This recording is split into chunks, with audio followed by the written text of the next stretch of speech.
Hi, this is Chloe from Inner Whispers. In this video we'll look at the cards 13 through 18, that's the child through to the dog. So starting with the child, here are some images.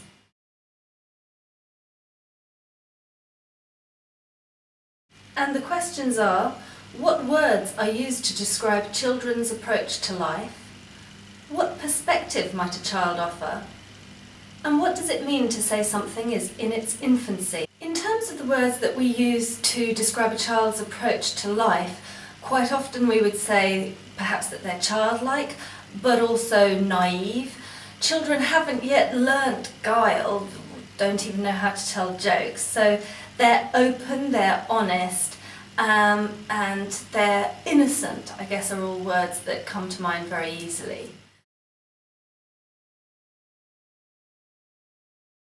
And in terms of their perspective, children often bring a playful approach to things.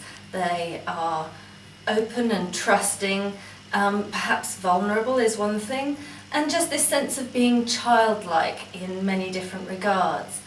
As for what it means to say that something is in its infancy, well, clearly it's something that is new, that is just beginning, and so that is another key word for the child.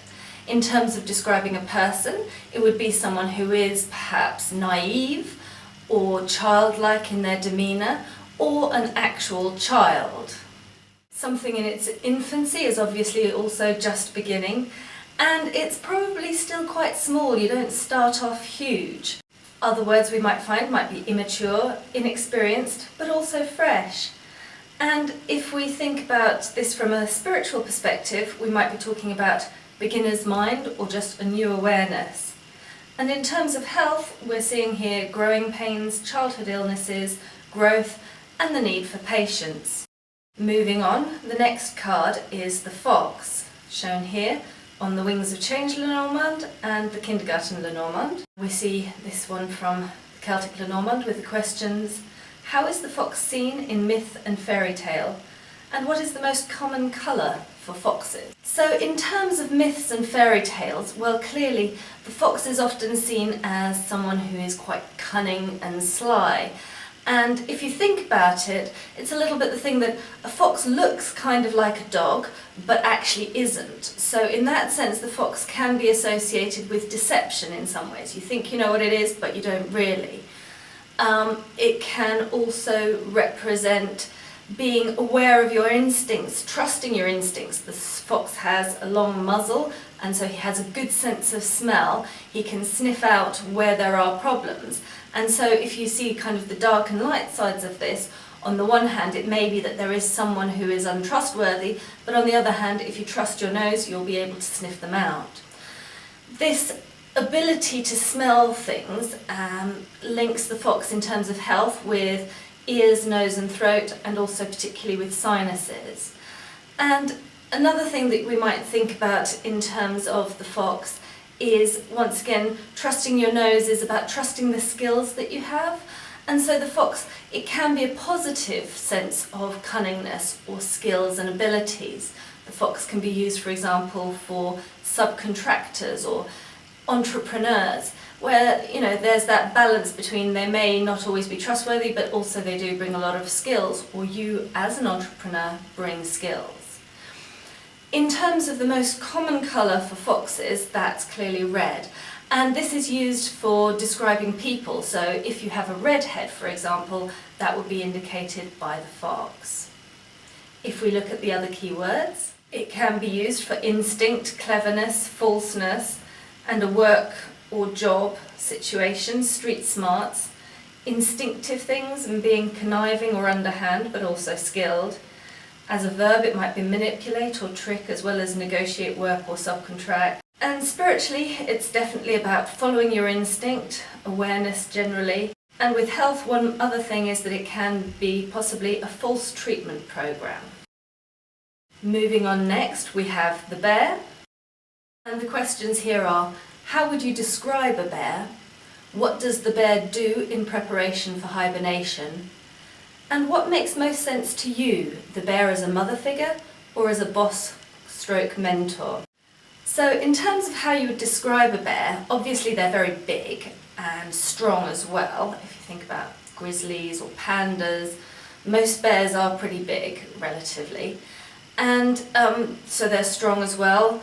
They tend to be very furry, hairy, and so all of these are things that we might use as descriptors for a person, for example.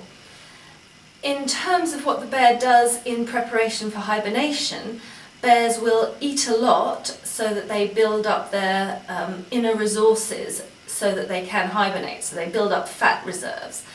And this leads into various different interpretations. There is on the one side that this can then relate to diet, and in particular to overweight. But it is also that they are wily in their use of resources. So for example, a bear, when it's very close to time to hibernate, if it catches a fish, it won't eat the whole thing necessarily. It will eat the most nutritious parts. So it's using its resources to best advantage. It doesn't want to spend the energy to digest and process something that isn't going to give it much caloric value. And in that regard, it sort of puts us into interpretations of someone who manages resources, a manager. This card therefore is sometimes seen as a boss or manager or mentor, and it would be more like your direct boss rather than kind of the upper echelons of power necessarily.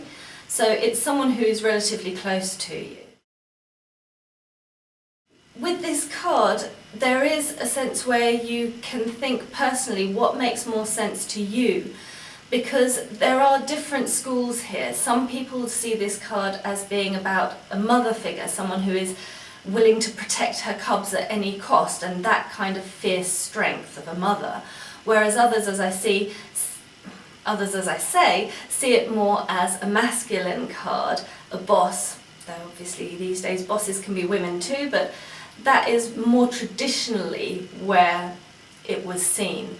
And so in terms of a person, we also get this dichotomy that it can be seen as someone curvaceous, strong, feminine, with long nails, or it could also be seen as someone stocky, overweight, hairy, more likely to describe a man hopefully.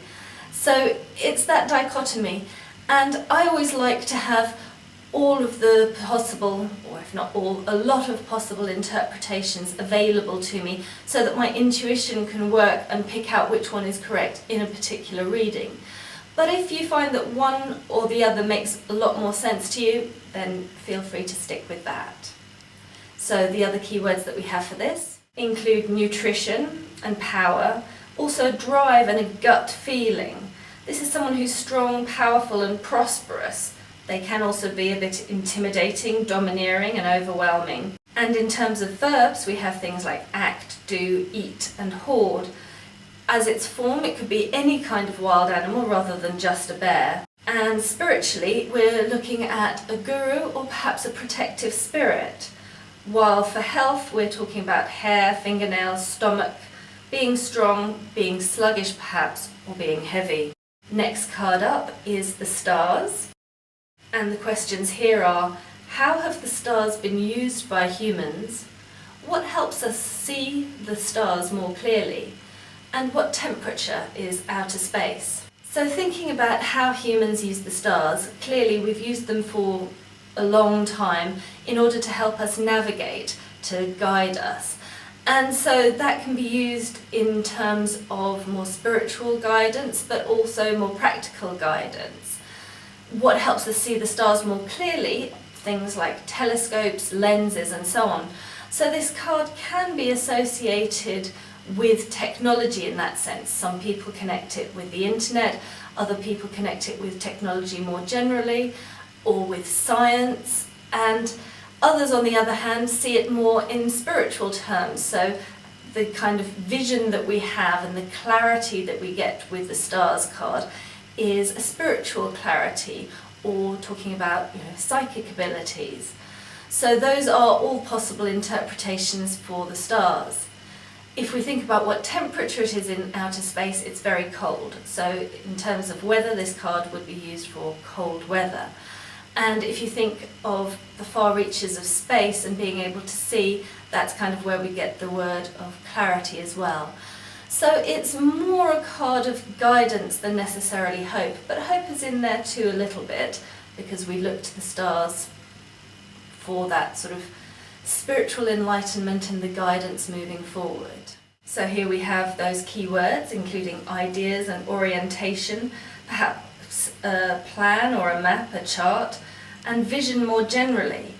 Descriptors do include hopeful, spreading, the stars spread out as the Big Bang theory suggests, cold, distant, illuminating, spiritual and perceptive. In terms of a form and for health questions, it's associated with a rash, and in health it's associated to the skin more generally, as well as the immune system and nighttime cures. I'm not quite sure what that would be, but that's what it says. Spiritually, we're talking about spiritual guidance, spiritual clarity, clairvoyance, or psychic ability more generally. Next up is the storks, and the key words: what kind of travelling do storks do? What relationship do they have to their nests? And physically, what are their most prominent features? So in terms of the storks travelling, clearly they migrate, so they travel quite long distances and regularly. So this card is used for movement over long distances, it's used for migration, and so it also gives us that sense of progress, of moving forward, of moving to somewhere better, shall we say. Moving away from something that doesn't please you as much. Even if you do then move back, you're always moving to what is better in the moment. So it's full of progress, and it can be about promotions at work, that kind of thing. What relationship do storks have to their nests? Well, they go back to the same nest over and over, and they will build it up and make it very nice. So this card is used for adding to the house, doing refurbishment, so it's positive change in that sense as well. And so, excuse me, as a kind of sub-area of that, additions to the house, additions to the family, and the whole story about storks bringing babies, some people do also associate it with pregnancy, though they might want it combined, for example, with the child card before you go there.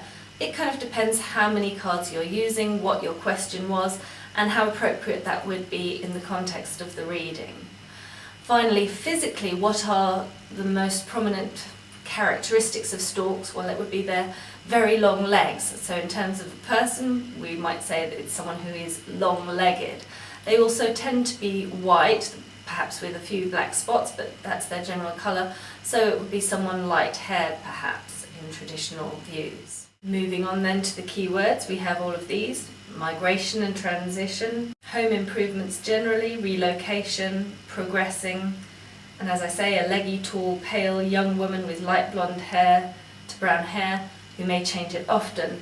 This connection to a woman is partly because of the association this card has to the Queen of Hearts. And in terms of spirituality, it's spiritual progress or change, and health, once again, legs, or a cure progressing well. The idea that prevention is better than cure, and also childbirth and pregnancy. Just on a side note, that card isn't necessarily often used for a woman. It's one that I've seen used less when you think about the court cards being used in that way. And I think it may be because it's a card that is so positive in so many ways that you want to read it for its positive aspects of change, progress, movement, rather than necessarily for a person. But it's always useful to have that extra cartomantic element or interpretation for your readings. Moving on to the dog, we have the questions: what is the relationship between dogs and humans? And what words best describe dogs' behaviour? So the relationship between dogs and humans, obviously this is man's best friend, very often woman's best friend too. So we're talking here about someone who is a friend or a colleague, an acquaintance, certainly someone who is a known quantity. If we contrast this with the fox once again, the dog is a known quantity, whereas the fox, we might think it looks similar to that, but actually it's not. And so dogs' behaviour, we might say that they're loyal, faithful, perhaps on a more sort of negative side that they can be quite dogged, so holding on to things tight even if you want them to let go, kind of thing. And it's generally quite a positive card in the sense of it being someone familiar and loyal, faithful, devoted, those nice kinds of things. So that also leads us into the question of intimacy, faithfulness, being dependable as well as known, reliable. And it can be a future partner or a life companion. So this is someone who will be loyal as a partner for a long time. And in terms of health, it's the mouth, the tongue, vocal cords, voice, throat, and also carers, so people who are around you in a friendly way, helping you with your health. So that covers the child through to the dog. I'll look forward to seeing you on the next video.